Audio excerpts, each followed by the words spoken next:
All right. We're going to go ahead and do a debate. So, welcome to the Ethical Asshole. I am your host, the salty bitch.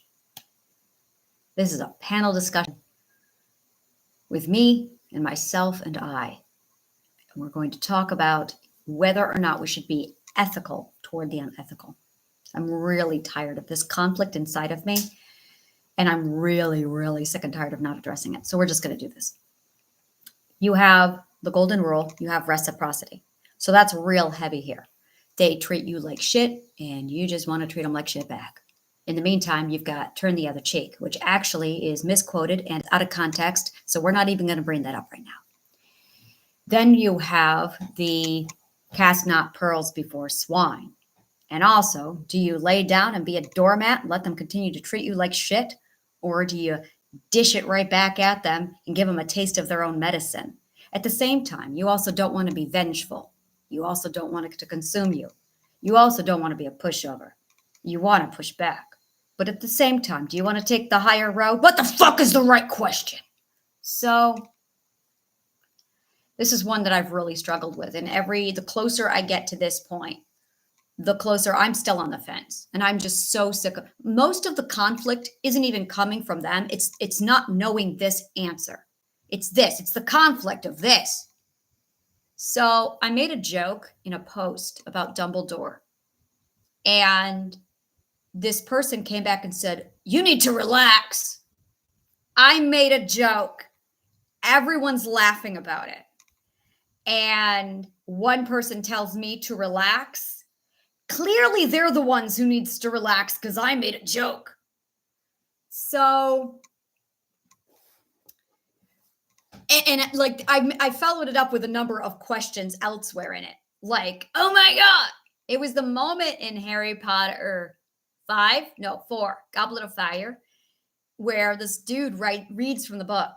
Dumbledore asked Harry calmly, "Did you put your name in the Goblet of Fire?" But in the movie, it's, "Did you do this?" And he shoves him into the wall and he grabs him by the shirt and he's like, "Did you do?" Like, it's really violent. And I'm like, my God. Like, oh my God. And I was just so excited that somebody finally pointed this out that I'm like, I know, right? And I made a comment. Somebody made a comment. I made a joke back and we were like laughing and bantering. And this woman's like, "You need to relax. You're the one with the stick up your butt." So once again, it's not her. It's this, what is the right answer? So this is here. I'm going to get right into humor here because this is part of it for this particular moment. Humor is when you set someone up logically and then you do a bait and switch to do the expected logical sequence last minute. That's your element of surprise. And it corresponds with your ethics. That's all of humor. That's it right there in a nutshell. So you have to get the logical sequence lined up so that they project mathematically the right or what they think is going to be the logical sequence. And then you bait and switch it and do the opposite, the unexpected. But it has to align with their ethics. Now, if you make a joke in a logical sequence that violates or does not relate to their ethics, the whole thing's going to fall down. So you have to make sure you're dealing with the right ethical perspective. You have to get the right logical setup so that they can logically make the deduction. And then you do the bait and switch. Now, if they are illogical or not as logical as you, they're not going to follow the sequence to get the right mathematical projection. If they are not aligned on your ethics, then you run the risk of hitting a value that they don't relate to. So it has to be relatable. The relatability is the ethics. So the ethics determine the relatability, and the line up, the setting up the joke is going to equal their education. So humor is ethics plus education equals bait and switch. That's the formula for humor. So clearly, this woman could not understand humor where I was, which is perfectly okay. But I don't appreciate being told to relax when she was the one with a stick up her butt. So I'm sitting here going, okay, do you ignore? Now, that was the whole thing in the 80s, is ignore it. And here's the thing, what's really going in our minds is we are given a catalyst and we have this respond, catalyst, respond. Here's another respond. And that's how conversation goes. This is actually why a lot of people hate me, is because I don't have anything underneath that allows chat. It's because they're hearing me and they want to respond and I won't let them respond because this is a fucking classroom. This is not at all where I open for debate because I'm not a dumb fucking moron. You don't open debate on conversation and discussion that's way advanced to a bunch of troglodytes. And people who stick around are smart enough to follow me. The troglodytes won't know the difference, so they'll hang around, make rude and nasty comments, attack my people, attack me, and actually won't understand a thing I'm saying. So instead of me opening the doors for this, I've decided no, absolutely not. I have watched comments and discussions occurring from people. I could open the conversation. And then if I have a troll and I'm going to tell my people, go after him. Go after him. Stand up to him. I won't comment. But I will coach my people to show them how to comment to trolls. So it comes down to, again, should you, and this is really it. There's a spectrum here.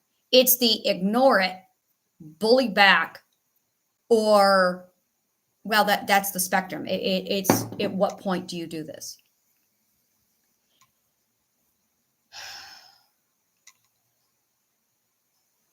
And what I do instead is I just unfollow. That's what I've been doing a lot of, is unfollowing. And that's done a lot to really preserve my peace. I love doing that. But on the other hand, I'm also looking at this going, this is a great teaching space so that I can learn how to navigate the assholes.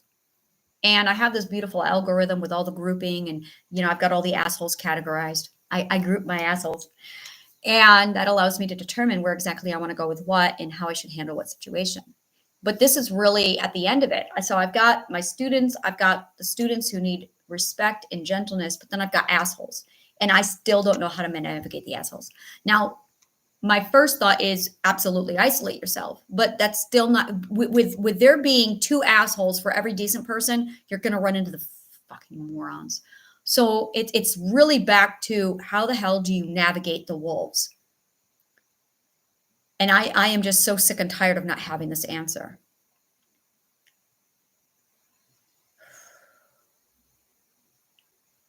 I wish there was this one thing I could say that would validate me, protect me, keep me safe.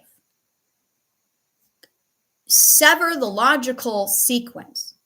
Take the logical sequence back so that I don't have to complete that logical sequence. It's really what we're talking. We're talking about a redirection. That's what we're talking about here. We are talking about redirection. This is absolutely logical redirection. Because what really is going on is they are providing a catalyst, and it's literally a high-speed chase of catalyst response. Someone says something, boom, you respond. It's an impulse. You do get an impulse. So boom, someone responds. You want to respond. Someone else says something, you respond. And it's back and forth. And it's literally rapid fire. We're talking about rapid fire of logical sequence. Now, if somebody is civil, it's hilarious. You get a joke and it's fine. But then you get the assholes in here and you've still got the sequence. It's rapid fire. So what you want to do is you want to abruptly stop it.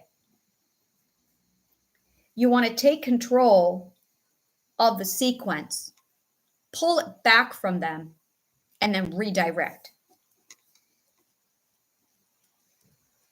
And that's really it. It's the abrupt stop, take control, and then redirect. That way they don't hijack your sequence. That's really what's going on, is they are hijacking your logical sequence.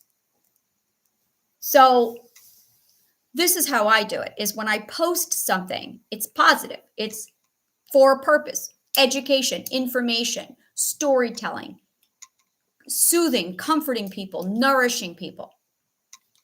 And then you have people who are open for debate, their discussion. I don't go in those spaces. That's not for me. So I avoid those spaces. I then navigate myself and I put myself in spaces where, am I being nourished? Is this something funny? That's really it. I look for humor and I look for support and nourishment of others. Those are the two things. So if it's something supportive, like we're all grouped together and we're all offering support, and some asshole comes in, like if I'm in one of my LGBTQIA posts and we're all having a beautiful love fest, and then this troglodyte asshole comes in and starts shitting on other people's yum, I'm like, what the fuck are you doing? So then we all kind of gang up on them and we chase them out of there. We're like, get the fuck out. This isn't your space. And we get them out because they don't know how to be nice to people. And then we report, we block them, and we feel good. We're all right. We restored the gorgeous. So we work together in those LGBTQIA love spaces to preserve the community. And we're in humor. So someone will drop humor. And again, it's that beautiful rapid fire of that logical redirection of, yeah, okay, let's go, let's have fun. So we're having fun.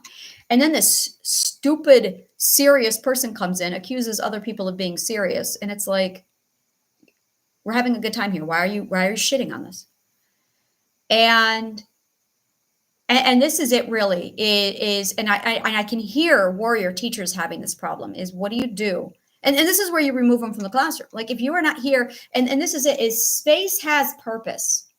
This is a really, really good thing to talk about. Space has purpose.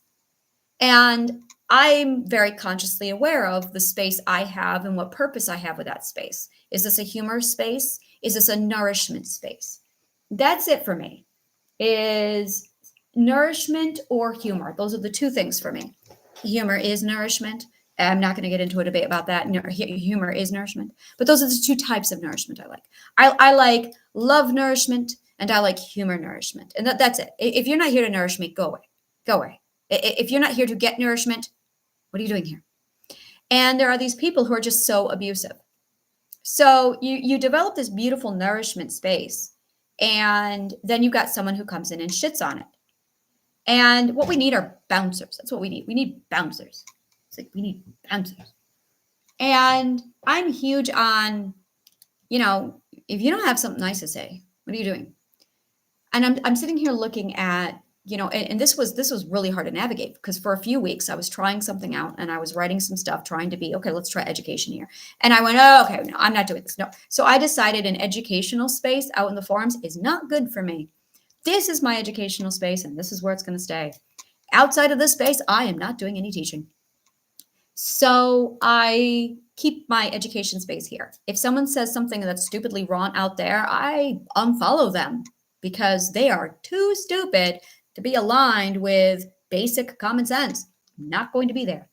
So I figured this out. I'm there. But really, what the fuck do you do with these assholes? It was so funny because I remember this one person. I love him to pieces. He's a warrior teacher. And he was in there. He's being his amazing, awesome self. And he is LGBTQIA. He identifies as queer. And he paints his beautiful nails. And he's singing this gorgeous song that literally is, fuck you, I don't give a shit what you think of me. I love it. And it was wonderful. And he's dancing to it. And this asshole goes into his post. And she's like, aren't you a teacher? He's human, So immediately I'm like, and your point? And like 4 other people. And what's your point? And do you have a point? and that's it. Is there are these people who are like, so you're here to judge. Maybe that's it. I can see that you are here to judge. Okay, I can see. Oh, I'm going to write that one down. I can see that you are here to condescend and judge. There you go. I can see that you are here to condescend and judge others. And truth really, and this is, that's it right there. Truth shall set you free. Truth really is what this keeps coming back to, is they show up with sheep's clothing so you can't tell they're wolves. And then they speak and it's confusing because you're looking at a sheep, but they're talking like a wolf. And it's like, and that's the alignment. People, are you listening to me? That's the confusion. That's the confusion. This is really important. That's the confusion. You're looking at a sheep, but you're hearing a wolf. And it confuses because of the contrast. Confusion is the contrast of what you see versus what you hear. That took entirely too long to reverse engineer, and I'm really fucking pissed it took that long to reverse engineer. This is where I'm going. It should not have been that hard. Well, it's not that hard. It's not that hard. It was that fucking hidden. Why was it hidden? It took me so fucking long to reverse engineer that. I want to know why that level of logic is so fucking hard. What is going on in the subconscious mind at that level? Let's analyze this. It's a self-preservation system. That is right. It is self-preservation. Self-preservation protects. It does protect. How does it protect? Through amnesia and red herrings. So it uses self-preservation. Oh, you fucking moron. I love you, self-preservation. So the subconscious mind gets triggered with confusion, goes into self-preservation mode, immediately goes, oh, look at that, a red herring. Don't look at that. Here, have some amnesia.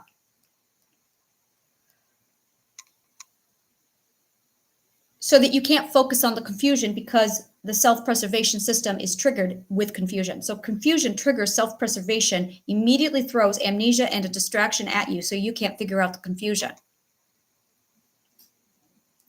The contrast is what you see does not match what you hear. Now you have cognitive dissonance. God, this is so fucking annoying. So I have this account and her name is like Pookie Princess Kitten. Really, that's it. Her name is something like Pookie Princess Kitten. And it's this beautiful little 25-year-old lady. And she looks beautiful and she's got Pookie Princess Kitten. And she's going, I'm a fucking bitch. I gotta stick up my ass. And I'm going, confusion. Because you look like a sheep, but you're acting like a wolf. You look like a victim, but you're acting like a predator. And the brain can't process. Oh, danger, self-preservation. Quick, look over there.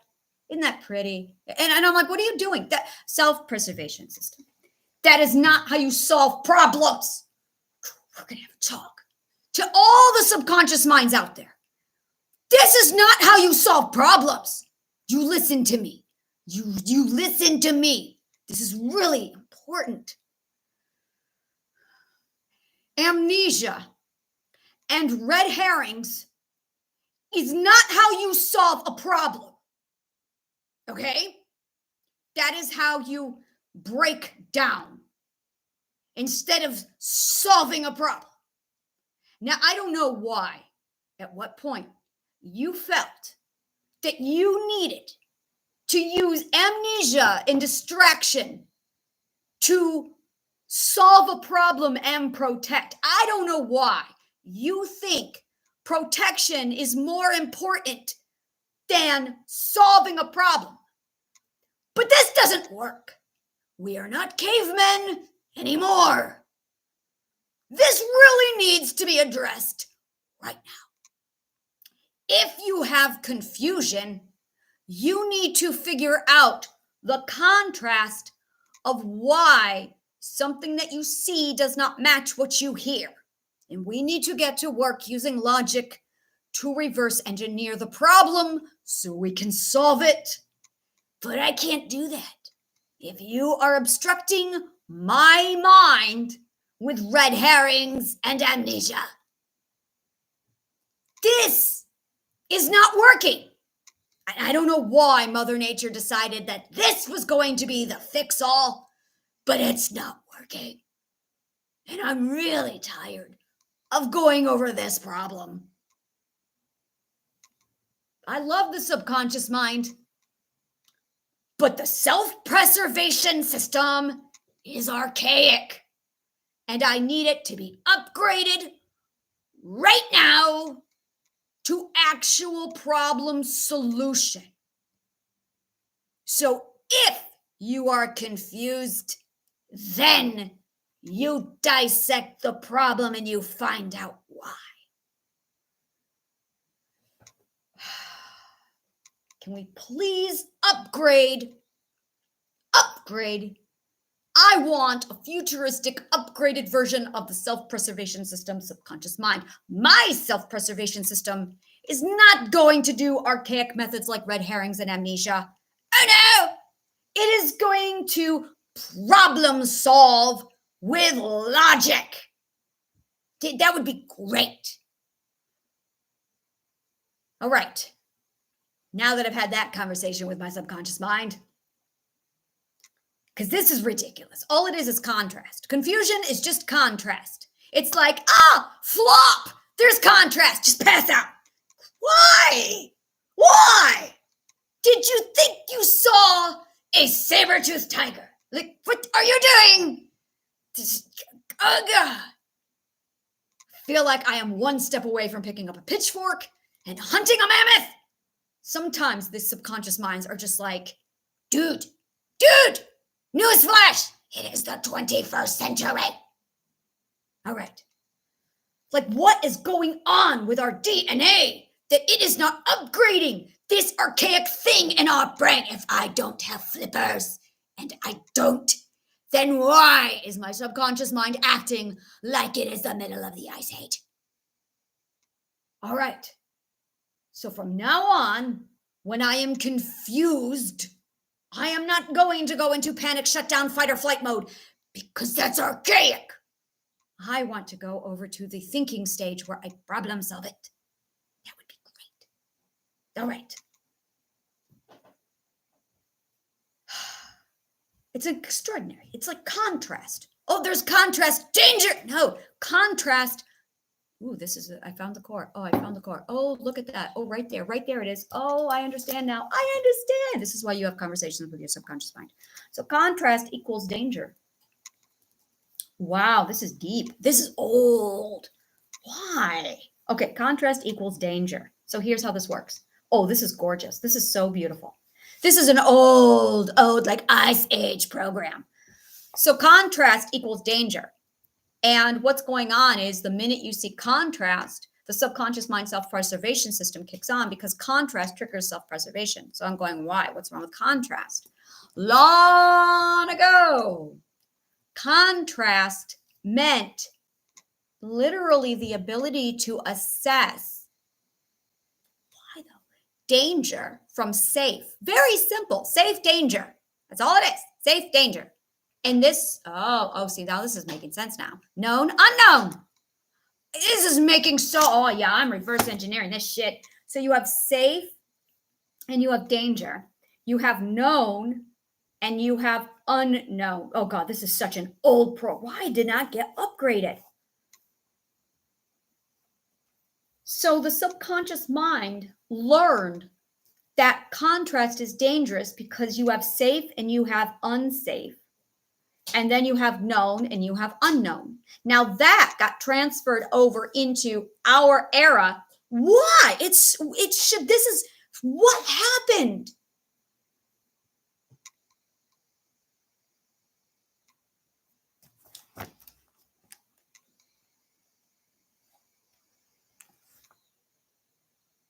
Okay, I'm going to break this down. Biologically, we should have evolved out of this. This should not be around today. We should have evolved out of this. Biologically, this is so fucking old. This should not be here, but it is. And I'm going, why the hell is this here now? This is an anomaly. Red flag. This is absolutely contradicting to everything else Mother Nature has done. Why? So this is where prejudice comes from. It's this right here. This is where misogyny comes from. This is where racism comes from. It is the safe, unsafe, contrast, dangerous, known, unknown. So all fears of, I have confusion, I have contrast is dangerous. It gets immediately converted over into this kind of concept. So self-preservation is then activated. So contrast literally creates confusion, which creates self-preservation. That's the logical path that the subconscious mind takes. But it shouldn't. Biologically, the way we've been evolving, this should have been out of our system a long time ago.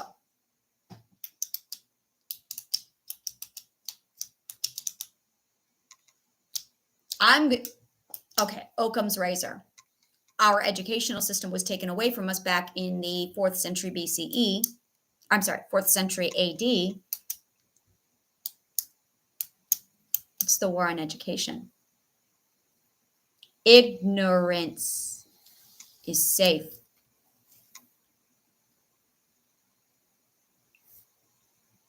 Just a minute. I think I found the logical fallacy.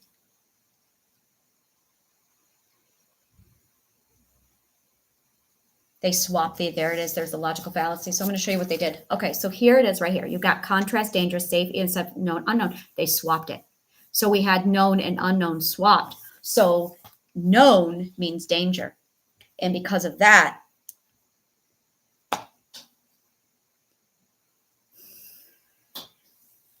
okay.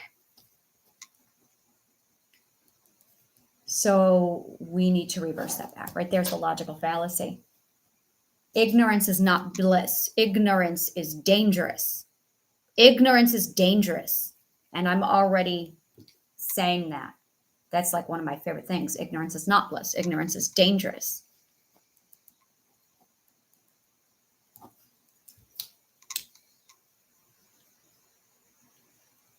Where did this term come from? Ignorance is bliss. Where did we grab this thing from?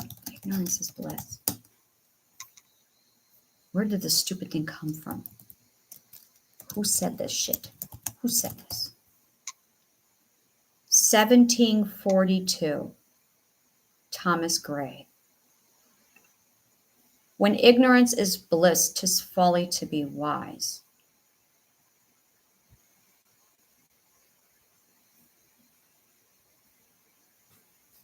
Thomas Gray.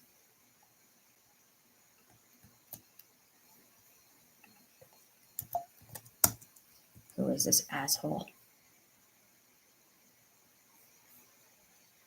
Cambridge.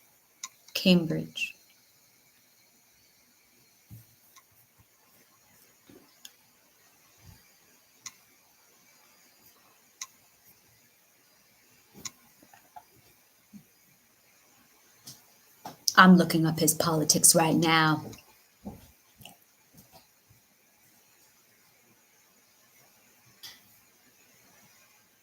What dipshit would ever think that wisdom is folly? Clearly, someone who is not at all wise, a dumbass, would say ignorance is bliss. How fucking stupid did he have to be to think this ever?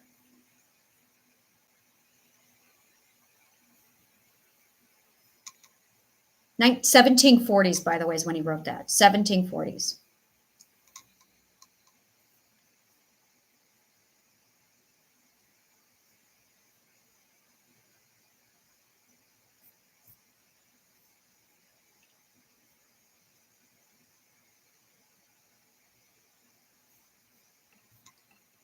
Got to think about this. 1740s.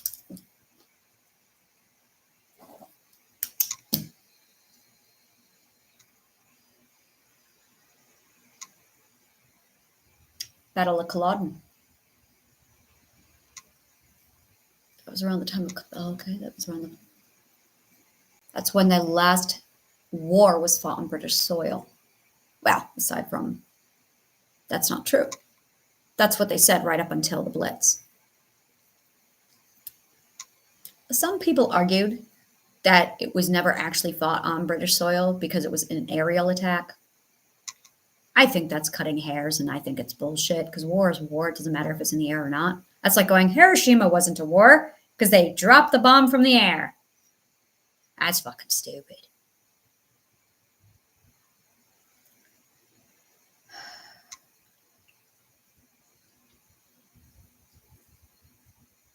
I could punch that man in the fucking face for that line. Dumbest fucking line in the world. Ignorance is fucking dangerous. Because when you're ignorant, you can't problem solve, you can't navigate your way through life, you can't do anything. You literally end up becoming the subject of your own failure and suffering over and over again. That's fucking dangerous. Dumbest fucking thing. Ignorance is dangerous. So now it's literally training the brain. I got to figure out how to train the brain. Logic, cognitive behavioral therapy, exposure therapy. Oh yeah, I'm going right for the core here of like, you are going out of my brain. So when I feel confusion, there you go. There it is. All right. So confusion means, so fear means you need to learn. Anxiety means you need to plan, maybe learn and then plan. Depression means you need to come up with a different way to get your dream. Every one of these emotions. Anger means you need to take action and you need to go back to the fourth ethic. Revise the fourth ethic. So every emotion is an instruction manual on what you should do. And if you're not doing it, you're going to get the emotion. And if you're not doing it, the emotion's going to get bigger. So confusion is you need logic. You're in a catch-22. There's a contradiction here. So confusion is contradiction. Identify the contradiction and find the logical fallacy. There it is. It's a corruption of truth. It is somebody has tampered the truth. You need to figure out the sequence and restore the logic. Restore the logic. There you go. So confusion means your logic is down. Restore the logic. There it is. Oh, I was looking for that one for a long time. Restore the logic. So if you feel confusion, you need to restore your logic. You are around a contradiction and you need to figure out which is the truth. So you need to use logic to identify the fallacy. Now, if it's a catch-22, it most likely will be. You have to restore the independent. The independent is missing.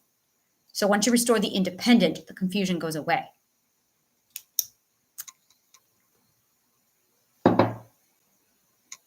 Wolves take out the independent. That I know. So I'm talking to this woman. She comes into my wonderful little happy space. She literally rips away my independent clause, creating a catch-22 that confuses me. I feel angry because I'm confused. Self-preservation kicks in.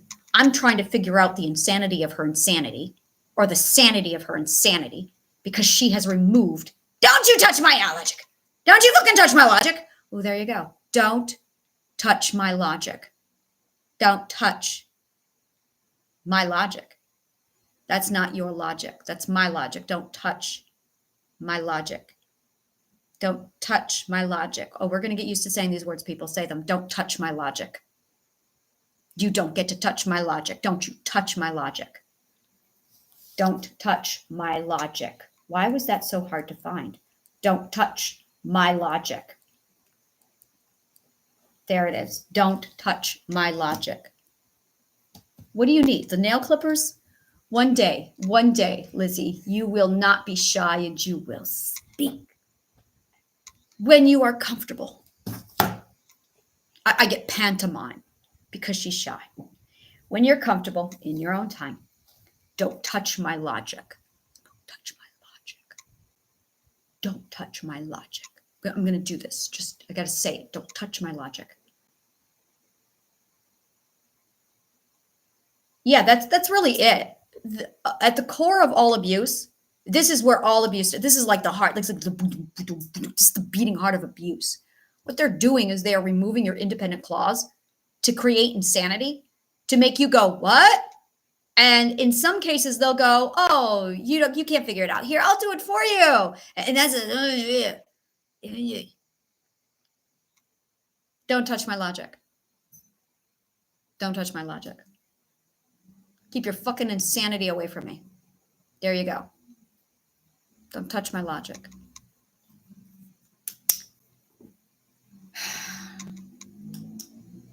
It really keeps coming back to the insanity. Like I'll tell you, we have a really close relationship with insanity. We really do. Sanity is the foundation of reality. You take that away, the whole thing falls apart. and abusers go right for it.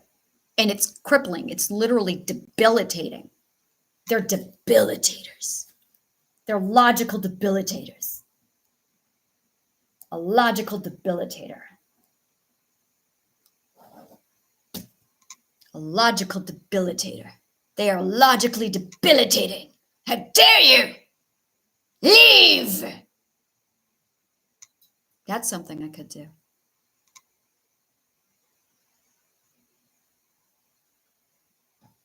I have an idea.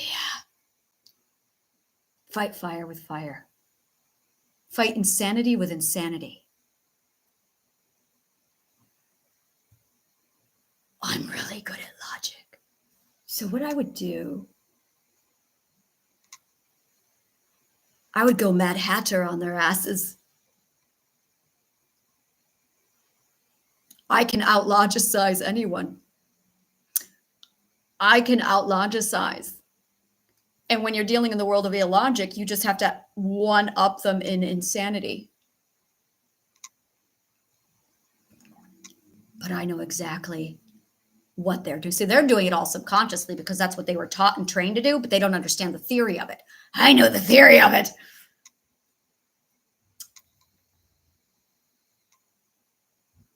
Oh, I know exactly how to do this. Okay, so satire. The satirical Mad Hatter.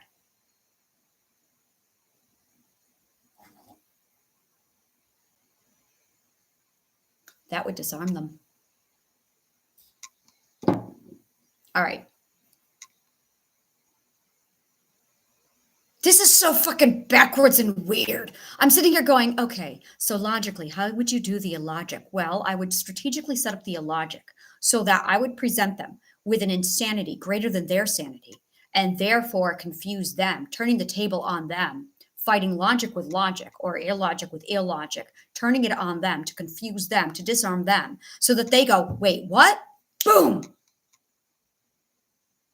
And I'm running through the logic of this to see if there's a fallacy in my logic of how I would use logical fallacy. And I'm not finding one. And I'm going, it makes sense. It makes sense. It checks out. Now there's the subtlety. Here it is. Go too much and it's obviously and it's stupid and it doesn't work. Go too little and it's logical and sound. So you want to step right over beautifully into the area of illogic but not ridiculous. You want right here. So you want to just break a gap in their logical comprehension because they've built a sequence. So build another sequence. Reciprocity. That's exactly what you want. Golden rule. Treat others how you want them to be treated. They're fighting logic. They're literally poking holes in your origin and in your logic. Reciprocity, golden rule, then do it back to them.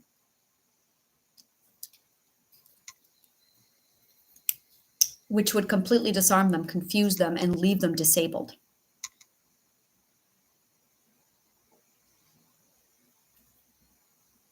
I got to pause for a minute because I know what that does long term. Nope, nope, do no harm. Can't do this. Nope, nope, nope, nope. That causes harm. Cannot do it. No, no, no, no, no, no, no, no, no, no, no, no. No, no, no, absolutely not. This is unethical. And I will tell you why. Because when you poke holes in someone's logic like that and it compounds, it causes significant mental damage. We do not want to do this. So the answer is no. No, we do not cause harm. So nope, scratch that idea. Absolutely throw it out. But it's nice to have the theory to understand what's going on. Okay. So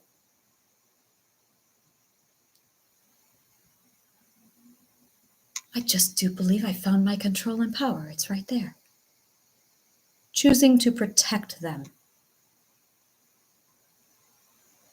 Oh, and there's forgiveness. Choosing to prioritize their health above vengeance.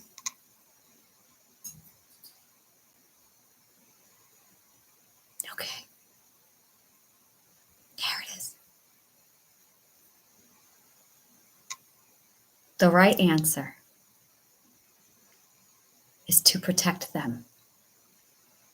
The right answer is to protect them. Okay. I'm so happy right now. That makes me really happy.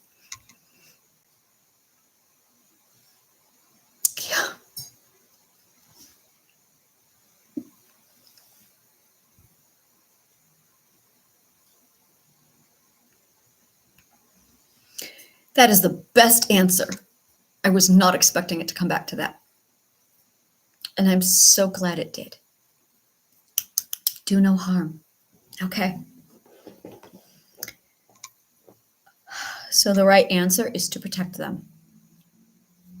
All right.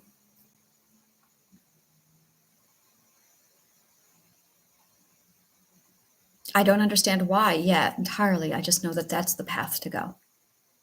I get to pull apart the theory on it later and figure that out. All right. I need the math. I need to pull math on that. See, that's me finding the logic. Now I get to go find the math. All right. Thank you so much. And may the kindest of words always find you.